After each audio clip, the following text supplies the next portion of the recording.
ಬಾಂಬೆ ಸಾಗು ಮಾಡ್ತಾಯಿದ್ದೀನಿ. ಇದು ಚಪಾತಿಗೆ ಪೂರಿಗೆ ಮಾಡುವಂಥದ್ದು ಬಾಂಬೆ ಸಾಗು. ಇದಕ್ಕೆ ಸಾಸಿವೆ, ಬೇಳೆ, ಕಡಲೆಬೇಳೆ, 4 ಹಸಿಮೆಣಸಿನ್ಕಾಯಿ ನೋಡಿ ಆಗಿದೆ ಕೆಂಪಿಗೆ. 4 ಹಸಿಮೆಣಸಿನ್ಕಾಯಿ, 2 ಈರುಳ್ಳಿ ಹಾಕಿದ್ದೀನಿ. 2 ಈರುಳ್ಳಿ, ಚೂರು ಕರಿಬೇವಿನ ಸೊಪ್ಪು ಮತ್ತು ಬಟಾಣಿ, ಹಸಿ ಬಟಾಣಿ ನೆನೆಸಿರೋದು ಹಾಕ್ಬೋದು. ಮನೇಲಿ ಹಸಿದಿದೆ ಹಾಕ್ತಾಯಿದ್ದೀನಿ. ಅರಿಶಿನ ಸ್ವಲ್ಪ ಮತ್ತು ಉಪ್ಪು, ಒಂದು ಅರ್ಧ ಸ್ಪೂನ್ ಉಪ್ಪು. ಮೆಣಸಿನ್ಕಾಯಿ 1 ಕಾಯಿ ಹಾಕ್ತಾಯಿದ್ದೀನಿ. ಮತ್ತು ಇದಕ್ಕೂ 2 ಟೊಮಟೊ, 2 ಟೊಮಟೊ. ಒಂದು 10 ನಿಮಿಷ ಚೆನ್ನಾಗಿ ಬೇಯಬೇಕು. ಓಕೆ, ಆಯಿತು. 1 ಸ್ಪೂನ್ ಕಡಲೆ ಹಿಟ್ಟು ಹಾಕಿದ್ದೀನಿ.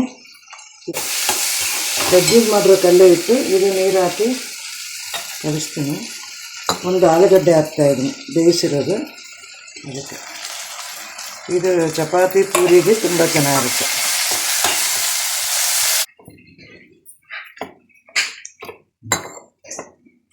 ನೋಡಿ ಈ ಥರ ಕಲಿಸ್ಕೋಬೇಕು.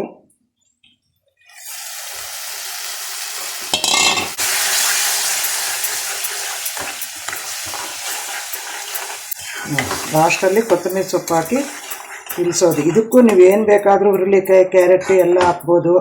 ಇಲ್ಲ ಬರೀ ಟೊಮಟೊ ಈರುಳ್ಳಿನಲ್ಲಿ ಇದೇ ಥರ ಮಾಡ್ಬೋದು. ಟೊಮಟೊ ಈರುಳ್ಳಿ ದಪ್ಪ ಮೆಣಸಿನ್ಕಾಯಿ ಮಾಡ್ಬೋದು. ಆಲೂಗಡ್ಡೆ ಈರುಳ್ಳಿ ಟೊಮಟೊ ಯಾವ್ದು ಬೇಕಾದರೂ ಮಾಡ್ಬೋದು. ಎಲ್ಲದಕ್ಕೂ ಸೇಮ್ ಟೈಪು. ನೋಡಿ ಕೊತ್ತಂಬರಿ ಸೊಪ್ಪು ಅಷ್ಟೇ, ಆಯಿತು.